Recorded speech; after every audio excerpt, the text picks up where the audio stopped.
तो hi guys, welcome to channel. और मैंने देखी इस हफ्ते 21 मूवी इन द थिएटर्स, जहां पर इंडिया पाकिस्तान रिलेटेड मूवीज इतना आ रहे हैं ना यार। अभी धुरंधर हो गया, कुछ दिनों के बाद बॉर्डर 2 आने वाली है और कुछ दिनों के बाद धुरंधर पार्ट 2 आने वाली है। तो एक फैटिक जैसा एक बैठ जाता है ना कि बार एक ही चीज़ बार बार कितनी बार देखना।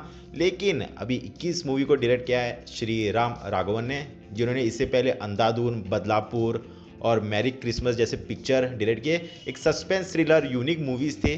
तो मैंने जब सुना कि श्री राम राघवन एक वॉर रिलेटेड मूवी बना रहे, तो आई वाज रियली एक्साइटेड कि इनके पर्सपेक्टिव के लेके एक वॉर मूवी कैसे बनाती है। सो that was really exciting for me. और ये मूवी एक वॉर ड्रामा है, एक बायोपिक है अरुण खेत्रीपाल के ऊपर, जो 1917 इंडिया पाकिस्तान वॉर में शहीद हो चुके थे और उनको परमवीर चक्र भी मिला था अपने बहादुरी के लिए। लेकिन अभी इस मूवी को मैं एक लाइन में रिव्यू करूँ तो it's a good decent watch यार। ऐसा नहीं कहूंगा कि एक हटके माइंड ब्लोइंग मूवी थी या फिर एक बकवास मूवी भी नहीं थी। ऐसा लगा कि ठीक है यार, वन टाइम वॉच था। और मैं क्यों कह रहा हूँ कि एक वॉर मूवी ऐसी नहीं है कि एक वॉर को ग्लोरीफाई करती है या फिर उसको बढ़ावा देती है, लेकिन जो उसके साइड इफेक्ट्स रहते हैं, जो एक जख्म एक सोल्जर लेके आता है एक वॉर से, उस जगह पे होना, वॉर लड़ना क्या होता है, एक एंटी वॉर भी मूवी आप इसको कह सकते हैं। So that was really something new to see in a war movie. और अभी अगस्त्य नंदा के कास्टिंग के ऊपर मैं बात करूँ तो मुझे मेरे हिसाब से ऐसा नहीं लगता कि एक राइट कास्टिंग चॉइस थी। कोई और कन्विंसिंग एक्टर को लेते तो और मजा आ जाता। लेकिन ये नहीं कह रहा हूँ कि उनकी परफॉर्मेंस बुरी थी। और इस मूवी की कास्टिंग की डिमांड ही थी कि कोई यंग एक्टर हो, क्योंकि भारी भरकम बॉडी वाला तो नहीं चल सकता। अच्छी चॉइस थी एक यंग एक्टर को कास्ट करना, बट आई वाज लाइक कि परफॉर्मेंस भी अच्छी खासी थी, मज़ेदार थी।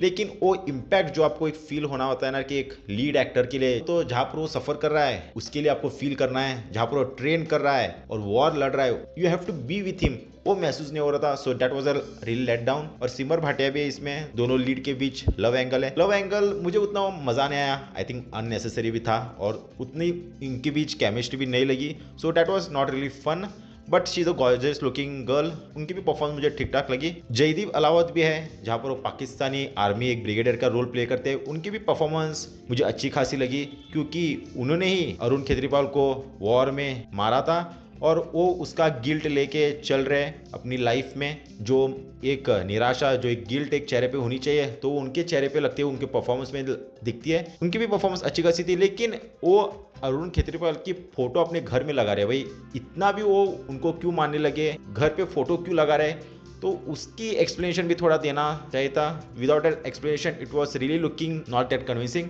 और लेजेंडरी लेट एक्टर धर्मेंद्र भी है इसमें, जो कि अगस्त्य नंदा का पिता का रोल प्ले कर रहे हैं। और पिक्चर दोनों भी टाइमलाइन में चलती है, एक 1917 वॉर के बारे में दिखा रहे हो और 30 साल के बाद जब धर्मेंद्र जी पाकिस्तान जाते हैं उसका भी एक टाइमलाइन चल रहा है। वहां पर जाके जयदीप अलावत से उनकी मुलाकात होती है और जो बैक एंड फोर्थ होता है इनके बीच, जो इमोशनल टच होना चाहिए था, जो इमोशनली हिट होना चाहिए थे, वो सीन्स वो आपको इमोशनली हिट नहीं होते। तो that was really a let down, क्योंकि एक पिक्चर एक वॉर जैसे ड्रामा है, ये सीन्स डेफिनेटली आपको हिट करने चाहिए थे, जो इमोशनली उतने इम्पैक्टफुल नहीं है। लेकिन जहां पर मैं इस पिक्चर को अप्रिशिएट करूंगा वो था इसका प्रोडक्शन। जो रियल टैंक्स यूज किए वो कन्विंसिंग था। कितने हद तक रियल टैंक्स यूज किए ये पता नहीं, लेकिन ज्यादा से ज्यादा रियल लोकेशंस पे शूट किया गया है। और जो प्रोडक्शन लेवल है इसका, जहाँ के वो कॉस्ट्यूम का हो, जहाँ पर वो ट्रेनिंग कैंप के हो, ओवरऑल प्रोडक्शन क्वालिटी रियल लगती है। उस टाइम के अनुसार कैसी दुनिया थी, कैसे लोग थे, तो उस हिसाब से आई थिंक कि प्रोडक्शन लेवल अच्छी खासी थी, बहुत ही रियल और जेन्युइन लग रहा था। So that's a really big appreciation for this film. और उस मामले में अच्छी खासी लगती है। और एक्शन सीक्वेंसेस भी इसके बढ़िया है, फेक नहीं लगता। जहां पर अभी ग्रीन स्क्रीन इतना यूज करते हैं, इसमें उतना मुझे नहीं लगा। तो मेरे लिए एक्शन सीक्वेंसेस, प्रोडक्शन क्वालिटी अच्छी खासी थे। बट जहां पर आपके पास इतनी एक पावरफुल स्टोरी है, उसके अनुसार स्क्रीन प्ले मुझे इतना खासा अच्छा नहीं लगा, उतना मज़ेदार नहीं लगा और इमोशनली उतनी टचिंग नहीं है।